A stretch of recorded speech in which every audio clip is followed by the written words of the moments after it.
Tolong satu orang pimpin baca doa. Silakan Sidik, maju ke muka. Pimpin aja. Ya.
Kelas 8, bagaimana kabar hari ini? Baik. Merasa senang? Senang. Ada unek-unek yang masih tersimpan? Ada. Alhamdulillah. Siapa hari ini yang tidak hadir? Lengkap semua? Alhamdulillah, lengkap semua. Baik. Adik Pak. Adik. Ada kabarnya adik? Oh iya. Mengawali pertemuan pagi ini, kebetulan Bapak Wali Kelas Muhammadiyah, Bapak ingin membuat suatu kesepakatan, yang mana kesepakatan itu berawal dari peraturan-peraturan yang ada di sekolah kita, yang kadang-kadang dianggap sebagai suatu hukuman apabila tidak melaksanakannya. Baik. Pada kesepakatan kali ini kita ganti kalimat-kalimat dilarang, jangan, dan bukan. Nah, kita ganti dengan kalimat suatu kesepakatan yang nantinya akan menjadi sebuah keyakinan kelas kita. Misalnya, tidak boleh mengolok-olok teman, bisa diganti dengan kata yang lain atau kalimat yang lain. Misalnya menghargai orang lain. Ya, gantian duduk lagi. Ambil satu Rasti, kasih ke samping sisanya. Sambung, Isan, ke sini. Sambung, Sukma. Silahkan kalian tulis kesepakatan kelas seperti apa yang sebaiknya kita buat, yang membedakan antara peraturan maupun keyakinan dia atau kesepakatan dia. Silahkan tulis di balik double tip. Nanti double tipnya di buka, lalu ditempel masing-masing. Silahkan tulis masing-masing mengenai peraturan baik itu di sekolah maupun di kelas yang akan kita satukan di dalam kelas nanti. Bila sudah menulis, lepas double tipnya, lalu siap-siap nempel. Tulisannya besar-besar, taruh Bapak di sana, digigit tulisannya karena ini pasti.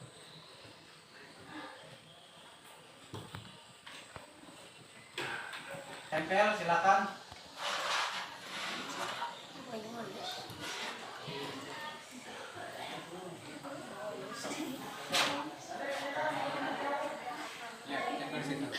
Di bawahnya tempel. Ya, silakan.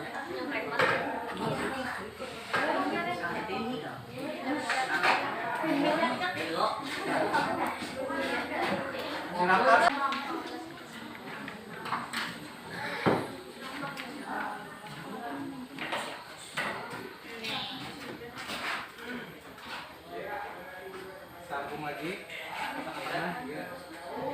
Silahkan sambung.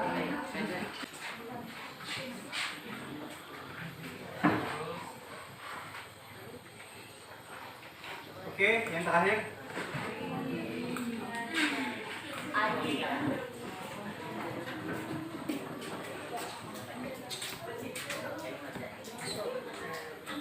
Iya, terima kasih. Oke, Bapak bacakanlah di antaranya kesepakatan kelas sesuai yang Pian buat yang nantinya akan kita gunakan untuk keyakinan kelas kita yang sama-sama kita hargai, yang sama-sama kita hormati, dan yang sama-sama kita sepakati. Baik. Di sini ditulis jagalah kebersihan di lingkungan kelas. Beri tepuk tangan.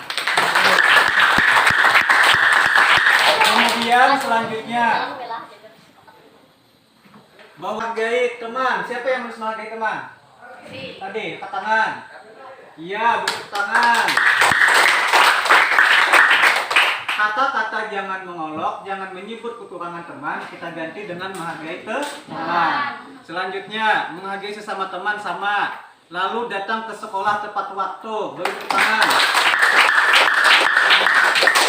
Kemudian untuk yang jangan ribut, peraturan kelas tadi kita ubah menjadi menjaga ketenangan kelas untuk kita semua. Betul. Kemudian buanglah sampah pada tempatnya. Betul juga. Potong kuku secara berkala. Wah, mantap itu. Beri tepuk tangan. Lain menjaga kerapian pakaian juga betul. Kebersihan, menghargai teman, menghormati teman, menjaga nama baik sekolah juga betul. Jaga kebersihan, menjaga nama baik kelas, kebersihan. Oke, semuanya hampir sama. Beri tepuk tangan. Baik, itulah kesepakatan kelas yang telah kita buat.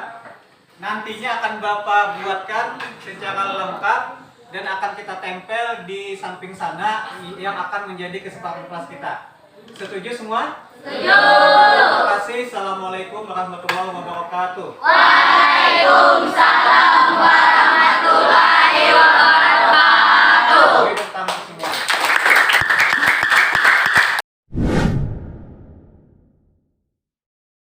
Assalamualaikum warahmatullahi wabarakatuh. Waalaikumsalam warahmatullahi wabarakatuh. Terima kasih atas perhatian dan perkenannya Bu Hantian untuk melihat atau menyimak dari penyampaian yang saya sampaikan mengenai pembelajaran sedikit mengenai budaya positif tentang kurikulum merdeka. Hari ini pada saat siang ini saya akan menjelaskan mengenai budaya positif pada kurikulum merdeka. Topik yang akan dibahas nanti mengenai disiplin positif dan nilai-nilai kebajikan universal, teori motivasi, hukuman dan penghargaan, serta restitusi, lalu keyakinan kelas, kemudian kebutuhan dasar manusia dan dunia berkualitas, kemudian ada 5 posisi kontrol dan ada segitiga restitusi. Yang pertama dimulai dengan disiplin positif dan nilai-nilai kebajikan universal. Di sini ada sedikit perubahan paradigma atau pemikiran mengenai stimulus respon kemudian menuju ke teori kontrol. Di mana pada stimulus kita mencoba mengubah agar seseorang itu berpandangan sama dengan kita. Tetapi pada teori kontrol kita berusaha memahami bahwa pandangan setiap orang itu pasti berbeda. Kemudian perilaku buruk dilihat sebagai suatu kesalahan. Di teori kontrol semua perilaku memiliki tujuan. Kemudian pada stimulus juga saya bisa mengontrol yang lain, tetapi pada teori kontrol kita tidak bisa mengontrol seseorang atau yang lain. Pada disiplin positif, menurut Dr. William Glasser, di sini Anda tidak bisa mengontrol yang lain, hanya Anda yang bisa mengontrol diri Anda. Di sini makna disiplinnya belajar kontrol diri dengan menggali potensi kita agar tercapai tujuan mulia, yaitu sesuatu menjadi seseorang yang kita inginkan berdasarkan nilai-nilai yang kita hargai. Kemudian ada semua perilaku memiliki tujuan, ada teori motivasi untuk menghindari hukuman, untuk mendapat imbalan, untuk menghargai diri sendiri, dan ada nilai-nilai kebajikan universal, dan yang terakhir adalah keyakinan kelas. Kemudian pada posisi kontrol, yang pertama guru itu bisa berbuat sebagai penghukum, bisa berbuat sebagai pembuat rasa bersalah, bisa berbuat sebagai teman, bisa berbuat sebagai pemantau, yang terakhir bisa berbuat sebagai manajer. Kemudian di bawahnya ada mengenai segitiga restitusi, mengenai menstabilkan identitas, validasi kebutuhan, dan menanyakan keyakinan. Kemudian ada 5 kebutuhan dasar manusia, ada kebutuhan bertahan hidup, penguasaan, kasih sayang dan rasa diterima, kesenangan, dan kebebasan. Kita bahas apa itu disiplin. Disiplin seperti yang kita ketahui adalah yang berarti belajar. Disiplin diri membuat orang menggali potensinya menuju sebuah tujuan yang ingin dihargai. Namun dalam budaya kita biasanya disiplin itu sesuatu yang dilakukan seseorang pada orang lain untuk mendapatkan kepatuhan. Kecenderungannya adalah ada rasa ketidaknyamanan di dalam disiplin. Artinya pada saat disiplin itu dikatakan, banyak orang yang beranggapan bahwa disiplin itu sesuatu hal yang menakutkan atau sesuatu hal yang dianggap negatif. Selanjutnya, ada nilai-nilai kebajikan universal. Ada di sana menurut Dr. William Glasser pada teori kontrol, setiap perilaku atau perbuatan pasti memiliki suatu tujuan. Pada profil pelajar Pancasila atau ada sekarang ini mengenai kurikulum merdeka, ada P5. P5 itu singkatan dari, ada yang tahu? Proyek penguatan profil pelajar Pancasila. Di mana yang pertama itu ada beriman, bertakwa kepada Tuhan Yang Maha Esa dan berakhlak mulia. Yang kedua ada mandiri dan bernalar kritis, kemudian ada berkebinekaan global, ada bergotong royong, yang terakhir yang kelima ada kreativitas di sana. Itulah yang disebut sebagai profil pelajar Pancasila. Yang pertama tadi beriman dan bertakwa kepada Tuhan Yang Maha Esa dan berakhlak mulia. Yang kedua mandiri, yang ketiga bernalar kritis, yang keempat berkebinekaan global, kemudian yang terakhir bergotong royong atau berkreatif. Kita sambung. Ada teori motivasi, hukuman, dan penghargaan, kemudian ada yang dinamakan dengan restitusi. Nah, pada teori motivasi perilaku manusia, ada faktor-faktor dari luar, ada juga faktor dari dalam. Ada motivasi dari luar, ada motivasi dari dalam. Kalau motivasi dari luar, di sana biasanya untuk menghindari ketidaknyamanan atau suatu hukuman apa yang akan terjadi apabila saya tidak melakukannya. Kan berarti kan ada suatu hukuman atau konsekuensi di sana. Kemudian faktor dari dalam juga, kita bisa melakukan suatu hal itu, apa yang akan saya dapatkan apabila saya melakukannya. Kemudian ada satu hal yang diinginkan, yaitu tujuan disiplin positif. Saya akan menjadi orang yang seperti apa bila saya melakukannya. Artinya ada penghargaan untuk diri sendiri di sana. Menurut Ki Hajar Dewantara, merdeka itu artinya tidak hanya terlepas dari perintah, akan tetapi juga cakap buat memerintah dirinya sendiri. Nah, mengenai hukuman dan penghargaan, kemudian mengenai perbedaan hukuman dan konsekuensi. Kalau dalam hukuman, sesuatu itu menyakitkan yang harus terjadi. Kalau konsekuensi, sesuatu itu harus terjadi. Kemudian contoh yang lain, kalau di hukuman biasanya menggunakan paksaan. Tapi bila konsekuensi, ada stimulus dan tanggapan. Kemudian pada hukuman biasanya mendorong anak itu menyakiti dirinya sendiri. Kemudian pada konsekuensi mendorong anak agar mudah menyesuaikan dirinya. Kemudian pada hukuman biasanya ada rasa marah, ada rasa bersalah, dipermalukan, dan merasa tidak dihargai. Kalau konsekuensi ada sedikit kehilangan hak, dibuat tidak nyaman, diasingkan untuk sementara. Di sini ada contoh-contoh tindakan guru. Ada yang memperoleh hukuman dan ada yang memperoleh konsekuensi. Contohnya, mencatat 100 kali di dalam buku kalimat. Saya tidak akan terlambat lagi karena terlambat ke sekolah. Itu dihubungkan dengan hukuman. Arti hukuman di sini, kesalahannya mungkin lebih berat dari apa yang ia lakukan. Dalam arti maksudnya hukumannya lebih berat dari kesalahan yang dia lakukan. Contoh yang lain, lari mengelilingi lapangan basket 2 kali putaran karena terlambat lagi ke sekolah. Kemudian di sini ada murid yang disuruh push up. Kemudian ada juga murid disuruh untuk mengenakan sepatu seharian di sekolah karena dia mengenakan sepatu hitam. Lawan dari hukuman yaitu konsekuensi. Konsekuensi itu suatu keadaan di mana kesalahannya itu disesuaikan dengan hukumannya. Misalnya, menggantikan kertas tugas teman yang telah dicoret-coret dengan kertas yang baru, kemudian membersihkan tumpahan air di meja tulis karena tersenggol pada saat belajar, lalu lari mengelilingi lapangan, boleh berlari mengelilingi lapangan asal sesuai dengan pelajarannya. Misalnya mengelilingi lapangan karena pelajarannya adalah PJOK. Disambung, identitas gagal itu dianggap sebagai hukuman. Namun identitas sukses itu dianggap sebagai konsekuensi maupun restitusi. Namun kalau konsekuensi itu bersifat netral atau di tengah-tengah. Yang paling baik itu, yang dianggap paling baik pada kurikulum merdeka itu adalah restitusi atau nama lainnya disiplin positif.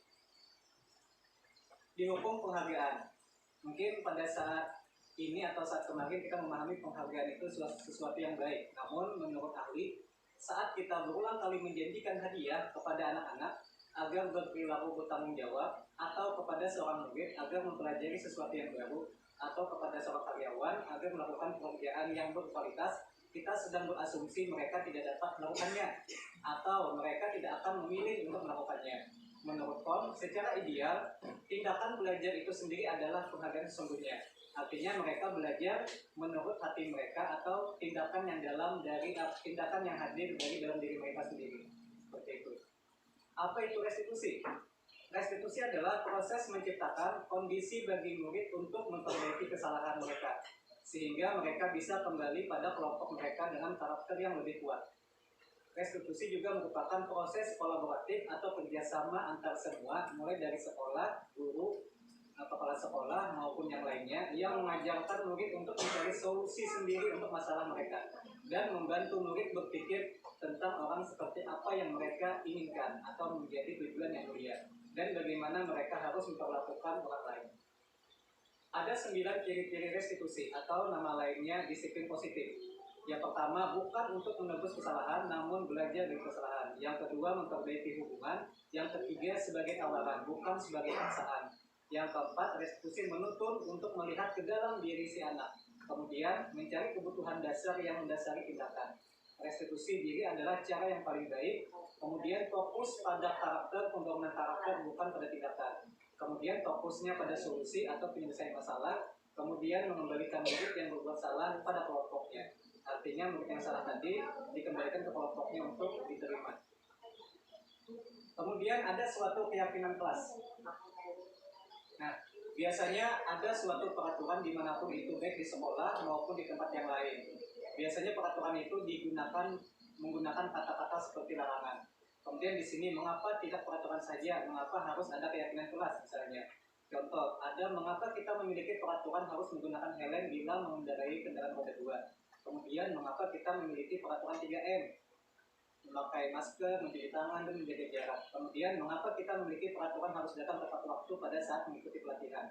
Untuk mendukung motivasi intrinsik atau motivasi dari dalam diri si murid, kita kembalikan ke nilai-nilai atau keyakinan-keyakinan yang lebih menggerakkan seseorang dibandingkan hanya sebagai sebuah peraturan. Di mana peraturan tersebut biasanya suatu paksaan atau suatu hal yang membuat si murid misalnya harus melakukan hal tersebut tanpa ada misalnya rasa sadar dari dalam diri mereka sendiri untuk melakukannya. Nah, di sini pada sebuah peraturan kelas diharapkan di dalam suatu peraturan kelas itu akan membentuk suatu keyakinan bahwa peraturan tersebut kenapa bisa kita hargai, kenapa bisa kita hormati dan harus kita lakukan. Jadi diperlukan suatu keyakinan. Kalau tidak ada keyakinan, maka peraturan tersebut pun mungkin tidak akan berjalan dengan baik. Kemudian setelah terbentuk suatu keyakinan kelas, akan terbentuk suatu lingkungan sekolah yang positif. Kemudian kalau lingkungan sekolah yang positif, lama-kelamaan secara perlahan-lahan berangsur-angsur akan menjadi sebuah budaya yang positif. Mungkin seperti itu. Nah, di sini ada contoh yang mana yang merupakan keyakinan kelas. Ada di sebelah sini, datang tepat waktu mengucapkan salam. Kalau yang di sebelah sini, kami guru dan murid yang saling menyayangi. Mungkin kalau dilihat kan di sebelah kanan ini yang paling pas mengenai keyakinan. Kalau di sini, yang di sebelah kiri ini seperti sebuah peraturan. Misalnya datang tepat waktu, mengucapkan salam, itu kan seperti sebuah peraturan. Kalau yang di sini diganti mereka, misalnya kami murid yang semangat belajar, atau kami guru dan murid yang saling menyayangi. Maupun kami murid yang selalu berusaha datang tepat waktu misalnya. Nah, di sini ada contoh peraturan dan ada contoh nilai atau keyakinan kelas. Apabila ada peraturan misalnya selalu kembalikan buku ke tempatnya, misalnya di perpustakaan, maka nilai atau keyakinan kelas yang diusahakan dimiliki oleh murid adalah ada rasa tanggung jawab. Kemudian misalnya di sini peraturannya dilarang mengganggu orang lain. Mereka harus punya keyakinan kelas atau keyakinan mereka menghormati, menghargai dan menyayangi. Kemudian hadir di sekolah 15 menit sebelum pembelajaran dimulai. Mereka harus punya nilai atau keyakinan kelas bahwa mereka berkomitmen atau menghormati yang lain. Kemudian misalnya dilarang menggunakan narkoba, mereka harus yakin bahwa itu adalah sebuah nilai keyakinan. Sebuah nilai kesehatan dan yang lain-lain. Kemudian ada kebutuhan dasar manusia dan dunia berkualitas. Ada 4 kebutuhan dasar manusia yang apabila kebutuhan dasar ini dipenuhi, maka manusia tersebut mungkin akan melakukan hal-hal yang positif. Tapi apabila salah satunya tidak terpenuhi, bisa jadi akan melakukan hal-hal yang kurang baik. Misalnya yang pertama ada rasa kasih sayang dan rasa diterima. Kemudian ada suatu rasa penguasaan atau pengakuan, dalam arti mereka merasa dihargai atau merasa keberadaan mereka itu ada. Kemudian ada kebutuhan dasar mengenai kesenangan. Kemudian ada kebutuhan dasar manusia mengenai kebebasan, yaitu adanya pilihan-pilihan. Kemudian ada posisi kontrol. Di dalam motivasi, di dalam guru misalnya guru berkata, mungkin ada hasilnya. Di sini ada yang dinamakan kontrol dari luar, dan ada kontrol dari dalam diri. Kalau kontrol dari luar, ada yang namanya identitas gagal, ada identitas berhasil, ada juga identitas berhasil. Nah, tetapi untuk yang pertama, menghindari hukuman, itu kadang-kadang dianggap sebagai kontrol yang gagal. Seperti contoh sebagai penghukum atau pembuat rasa bersalah. Contoh, guru berbuat misalnya menghardik, menunjuk-nunjuk, menyakiti atau menyindir murid. Kemudian sebagai pembuat orang yang merasa bersalah, berceramah mengatakan seharusnya ibu kecewa. Contoh yang lain, kalau penghukum, kalau kamu tidak melakukannya, awas kamu. Kalau pembuat merasa bersalah, misalnya kamu seharusnya tahu, ibu sudah lelah sekali mengatakan dan ibu sampai stres seperti itu. Kemudian ada identitas yang berhasil, tetapi masih dalam kontrol dari luar atau pengaruh dari luar adalah yang pertama kita sebagai guru bertindak sebagai teman. Kemudian yang kedua yang lebih baik dari teman adalah sebagai pemantau. Kalau bertindak sebagai teman, misalnya ayolah lakukan demi ibu, masa kamu tidak mau ingat ketika ibu pernah bantu. Kemudian ada sebagai pemantau menghitung dan mengukur, artinya sesuai dengan kesalahan dan perbuatan. Kemudian mengingatkan apa peraturannya, kemudian menyesuaikan diri bila diawasi. Namun minusnya pada sebagai teman, guru berbuat sebagai teman kepada muridnya, biasanya murid tersebut apabila dia merasa berteman dengan guru, dia merasa dilindungi oleh guru tersebut. Suatu saat misalnya dia merasa bersalah atau dia melakukan kesalahan, dia merasa ada yang melindunginya. Nah seperti itu. Namun apabila misalnya guru yang lain misalnya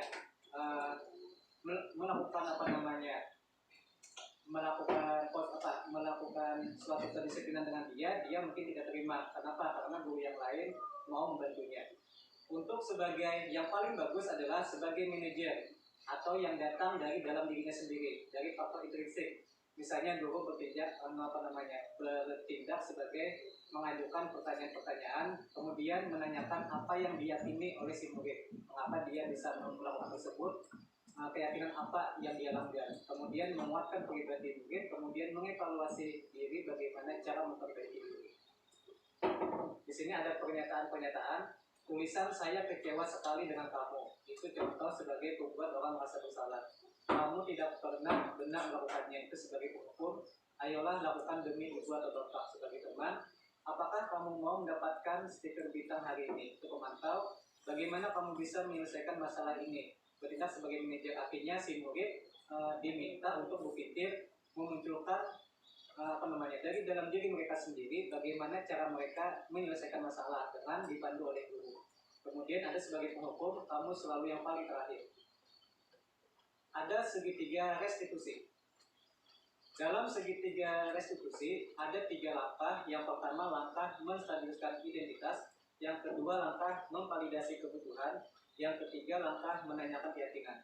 Pada langkah menstabilkan identitas, setiap orang pasti pernah melakukan kesalahan. Kamu bukan satu-satunya pernah melakukan ini. Kemudian pada validasi kebutuhan, kamu tentu punya alasan mengapa bisa melakukannya. Kemudian menanyakan keyakinan, nilai-nilai apa yang telah kita sepakati. Mengapa kamu bisa seperti ini dan apa yang kamu telah langgar. Pada saat menstabilkan identitas, untuk membuat anak yang merasa gagal karena berbuat salah menjadi positif terhadap dirinya. Misalnya guru berkata, berbuat salah itu adalah hal yang manusiawi, tidak ada manusia yang sempurna. Bapak Ibu juga buat salah, kita pasti bisa menyelesaikan permasalahan ini. Bapak Ibu tidak tertarik untuk mencari tahu siapa yang benar, siapa yang salah. Bapak Ibu lebih tertarik untuk menyelesaikan masalah. Kalau kamu menyalahkan dirimu sendiri terus-menerus, apakah kamu bersikap baik pada dirimu sendiri?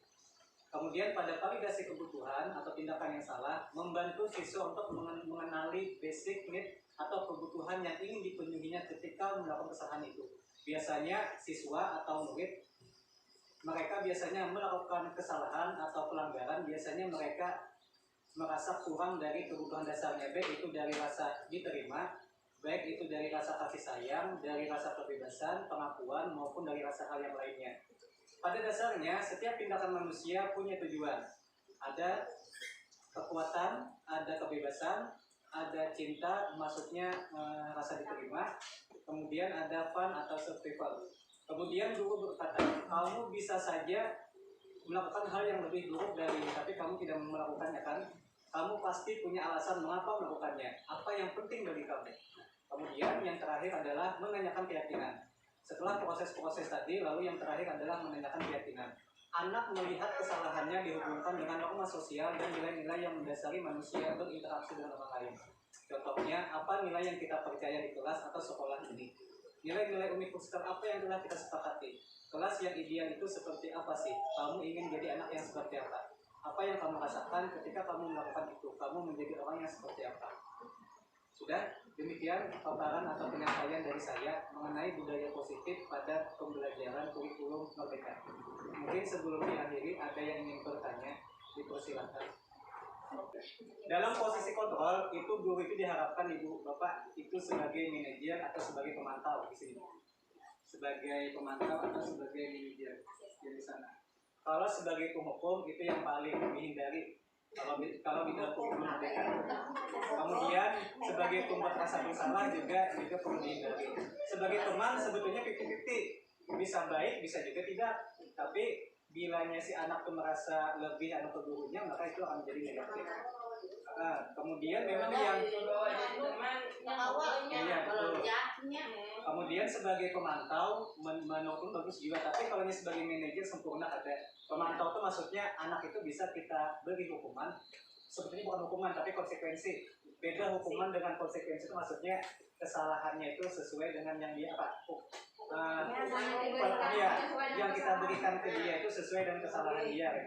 Misalnya dia menumpahkan banyak, kita suruh misalnya seperti bersih. Pelajaran pasarnya misalnya PJOK misalnya terlambat, misalnya ganti baju atau ada yang bawa baju misalnya dari olahraga, boleh misalnya keliling lapangan. Dalam arti kan sesuai dengan pelajarannya seperti itu. Sambil mendidik lah. Iya, sambil mendidik. Tetapi yang dihindari itu sebagai hukuman yang berlebihan. Misalnya anak itu terlambat sedikit misalnya tapi disuruh berpanas sampai siang misalnya, seperti itu mungkin yang dihindari. Ini kan sebagai apa? Sebagai sistem aja. Sistem sebagai budaya positif yang kita diarahkan kalau bisa pelan-pelan menuju ke sana. Walaupun kada sampai misalnya, paling kada sedikit lah berubah ke atas sedikit maksudnya lebih baik gitu. Itu aja yang diharapkan. Tapi di sini kita diminta itu supaya pelan-pelan untuk menuju ke sana. Walaupun tidak mungkin semuanya ke sana. Karena kekanakan itu kan yang disebut di situ kan ringan. Yang Betul. kita hadapi di lapangan Iya. itu kadang-kadang seringan itu perangainya. Kayak dia tenang. Kayak yang contohnya hanya tadi kayak apa yuk hukumannya. Nah meludahi makanan tuh. Iya. Kayak apa yuk yang cocok jadi hukumannya. Kalau mengenai ini pula, kalau di pelajaran budaya positif yang kayak seperti Herula tadi mungkin kita ambil misalnya kan itu kan pilihan guru tadi. Apakah pilihan guru sebagai penghukum dulu tadi sebagai pembuat rasa bersalah? Artinya kan budaya penghukum kan kita ini ya kan sampai menghina atau segala macam. Kalau pembuat rasa bersalah kan kita mau mainnya benar ini misalnya. Kemudian bilanya teman kan, itu teman tuh pipi tapi sebetulnya kurang bagus teman. Artinya yang tadinya salah merasa ada salah jadinya itu enggak. Kalau hanya pemantau mungkin lebih bagusnya pemantau atau manajer, tapi mungkin kalau manajer kan sempurna benar. Mungkin pemantau, artinya pemantau kesalahan itu sesuai dengan konsekuensi gitu kan. Ibaratnya kita memberikan suatu hukuman, tapi sesuai dengan konsekuensinya. Bisa juga kita sebagai manajer dalam arti kita mungkin bertindak sebagai guru BP misalnya lah, berpandir berbicara misalnya yang pertama menstabilkan identitas. Kenapa bisa seperti itu? kamu tuh kan pelajar misalnya, nah seperti itu. Cuma kan bilanya berbicara ini mudah, tapi Iya, tapi kan untuk meresap ke siswa itu kan mungkin ya agak sulit. Ya makanya kita tadi kan ini penjelasan materi mengenai kurikulum Merdeka. Tapi bila kita kaitannya ingin mencoba, silakan gitu. Nah, bilanya berhasil alhamdulillah, bilanya kurang kan berusaha lagi gitu. Cuma yang dihindari tadi yang tadi sebagai penghukum yang paling dihindari. Misalnya tadi lah kayak kasus tadi, misalnya adalah itu materi kita.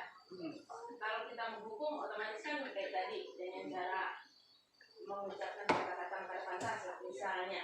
Kemudian atau dihukum kerjakan ini itu hukuman sudah.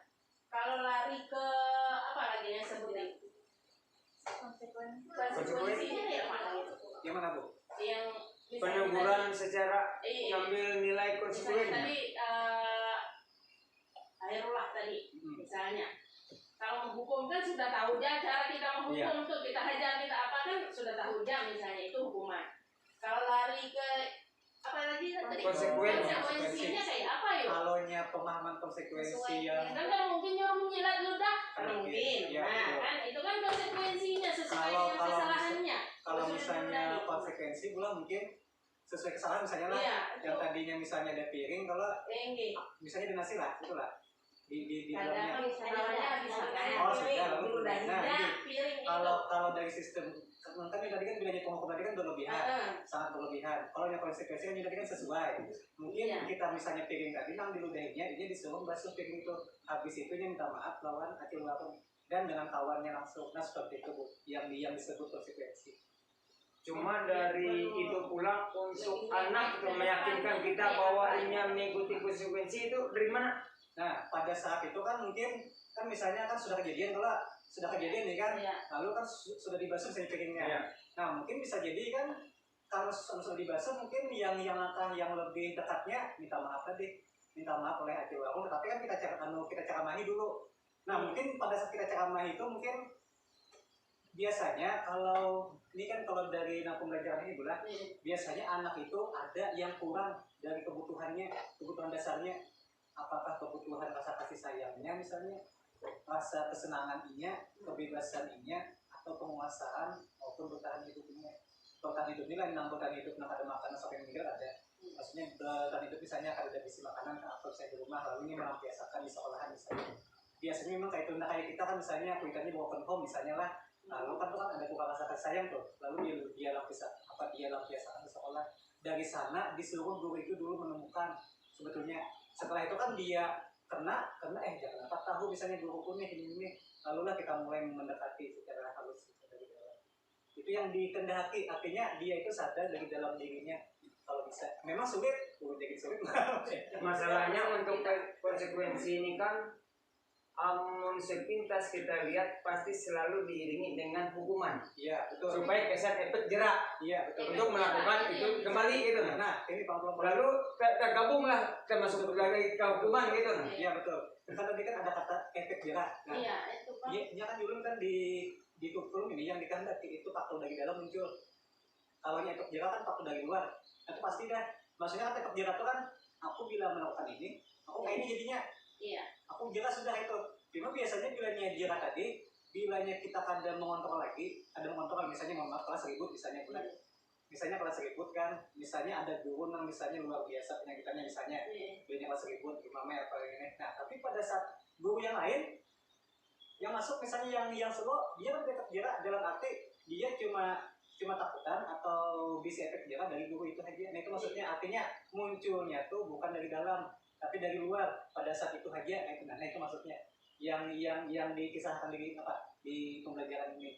Ya memang sulit kan itu dari dalam kan. Makanya kayak yang disampaikan tadi kan antara efek konsekuensi ini lawan hukuman hampir bagai minyak dan air. Betul. Iya. Parah tapi beda gitu nah. Walaupun kan yang diinginkan pada konsekuensi itu kan supaya anak itu sadar. Ya. Itu intinya. Tapi mungkin untuk konsekuensi ini terletak dari lokasi dan tempat sekolah masing-masing. Iya. Betul. Nah, contoh budaya. Kalau konsekuensi ini kita diterapkan di SMP 1 Pondok, karena kekanak-kanaknya majemuk di situ, punya karakternya masing-masing lebih positif gitu nah. Mungkin lebih dominan bisa kita arahkan misalkan ke konsekuensi. Misalnya kamu bolos, kunci pagar kami tutup, kunci kan kamu nyari bolos lagi, pagar dibuka. Tapi di udah kita ini konsekuensinya pertama itu kan latar belakang, keluarga kah, lingkungan berpengaruh terhadap apa yang ingin kita berikan berupa hukuman atau konsekuensi ke siswa itu gitu. Karena kan yang pasti kalau di sekolahan dengan yang di rumah kan Iya. beda porsi di rumah itu nah. Maunya kita di sekolah siswanya kayak Iya. contohnya ada. Ya sebenarnya kayak kita guru pun mungkin sama lah. Kayak hendak kita anak ibaratnya menanggung siswa itu dengan hukuman. Kalau dasarnya yang berikan pada sampai kita anak perizinan nggak sampai. Banyak Masih standar. yang masalah Iya. ada. Nah, Oleh yang kita yang menekan ada. yang banyak kita lakukan itu berupa hukuman. Misalkan ngumpul sampah kah, menulis di luar, itu hukuman bukan konsekuensi. Ya dulu, tapi bilanya hukuman itu kan dalam arti kalau di sanksinya dalam arti tidak melebihi kayak itu nah, tidak melebihi dari kesalahan. Iya. Masih kalau Kayak kita rancangkan misalkan artinya masih ya lupa jenis sampah masih konsekuensi bila Iya. gitu. sampah masih. Nah, banyak yang kita lakukan melakukan hukuman itu masih sesuai lawan apa yang yang dia lakukan. dilakukan. Contoh, kadang menulis kita suruh menulis sampai yang terakhir. Kadang mengerjakan tugas, kerjakan tugas di luar. bila ada berdampingan Iya. dengan hukuman itu Pak. Kayaknya ya nah itu masalahnya. Ulin Ulin. dengan ada hukuman, kita memberikan efek jerak ada di situ gitu. Cuman kita kada tahu membedakan Cuma ya itu membedakan hukuman. antara hukuman dan konsekuensi Iya. ini. Karena kan dari sini pula kalau disebutkan tuh dalam arti penghukum, artinya kita tuh dalam memberikan Iya. suatu kan di sini kan kata hukuman itu kan tanda kutip lah. Iya. Ya, Ada dari kita tuh niatnya sebagai konsekuensi dalam arti Iya, kan, ada iya. juga sebagai menghukum. Nah, yang dihindari sebagai penghukum di benak kita tuh selalu ingin menghukum gitu. Iya. Sedikit-sedikit dihukum, sedikit-sedikit dihukum yang lebih berat kayak itu. Niat kita mungkin supaya nyamping, Cuma- tapi pada saat itu aja. kalau mengacu pada studi kasus yang lalu, pernah seorang guru itu menghukum kesalahan misalkan ada di sekolah menyangkut pelajaran, apakah kadang menulis, apakah bahwa gurunya ke rumah menyuruh mengisi drum 2 drum gitu namanya itu menghukum tapi kadang masuk lawan apa yang dilakukannya gitu nah. Dan itu hukum di luar konteks gitu nah. Kayaknya lawan ini iya jadi Banyak-banyak apa So itu kan studi kasus gitu nah. Nah terkadang sebenarnya kalau kita menghukum lebih cenderung sesuai dengan apa yang dilakukannya Di gitu. lawan dia kan yang paling beda lagi penghukum dengan konsekuensi itu kalau di pelajaran itu bahwa konsekuensi itu diharapkan itu sebagai pembelajaran bagi anak-anak itu merdeka bukan berarti lepas tapi kepalanya dilepas bentuk diikuti. Nah kayak itu modelnya. Untuk membangun kesadaran siswa. Iya kesadaran kalau bisa dari dalam. Makanya Perlu ada edukasinya siswa supaya kesadaran siswa baik. sebetulnya sebelum misalnya kan edukasi itu maju tadi ada 5P proyek penguatan profil belajar Pancasila. Nah itu dari sana makanya juga tadi kan sikap itu sudah hilang dah di rapor. Sikap itu digantikan oleh proyek 5P. Proyek 5P itu maksudnya yang tadi beriman dan bertakwa, misalnya kita mengadakan sembahyang atau apa misalnya tadi kampung pembiasaan duha kan misalnya itu contoh bulan. Kemudian hal-hal yang lain ada mandiri misalnya kayak apa misalnya bulan kelas kemandirian atau misalnya hal yang lain misalnya kita ya itu maksudnya kita dalam belajar lah misalnya mungkin itu kita suruh mulai ini ada kreativitasnya misalnya dalam mulai ini. Nah, itu kan sulit bilanya kita merancangnya juga bilanya kita ada bujuk-bujuk sebukti NPP pun bisa jadi 3 hari yang dituntung itu nah sulit tapi mungkin pelan-pelan mungkin hal yang lain kayak gotong royong itu simpel kayak buah pian kan kita sini kan sudah terjadi nih gotong royong misalnya kita mengadakan acara-acara misalnya 4 pawai 17-an dan lain sebagainya itu yang dicari contohnya itu terlaksana ada cuma ada tulis. Kadang juga boleh itu sudah ibaratnya sudah bukan pernah dilakukan, sering dilakukan. Penyebutannya lah yang baru ini kita tahu gitu. seperti itu kan. Ada misalnya buku rigat suruh dibersih langsung. Itu kan hukuman tapi bentuk masuk ke kategori mana itu? Bilanya misalnya ini melakukan sesuatu kesalahan yang kita anggap pantas saja konsekuensi dalam artian Konsekuensi. apalagi sesuai dengan kita pelajaran kita ya di sini kalau PJOK sesuai dengan pelajaran kita Tapi bisa juga kita ada hukum, tapi di dalam aja jadi kayak pokok tadi jangan juga misalnya yang langsung dia juga tadi kan mungkin kan paham itu kan sebagai aku pastinya Allah anak itu. Jadi dalam arti di dalam pembelajaran budaya positif ini dibuat kekanakan ya dibijaksanai, dibuat kekanakan itu jangan semakin yang tadinya salah semakin salah. Mungkin kan pemahaman kita kan kita suruhnya ini kalau itu juga baik gitu, tapi bisa jadi itu sesaat. Tapi bila di dalam bulan ilmu psikolog itu dianggap sesaat bila nilainya hukuman kita itu melebihi dari itu dia sesaat sangi apa takut sesaat karena bisa semakin menjadi lagi. Sampai di sini ada yang ditanyakan sudah habis. Sama-sama kita. Terima kasih atas perhatiannya. Assalamualaikum warahmatullahi wabarakatuh. Waalaikumsalam.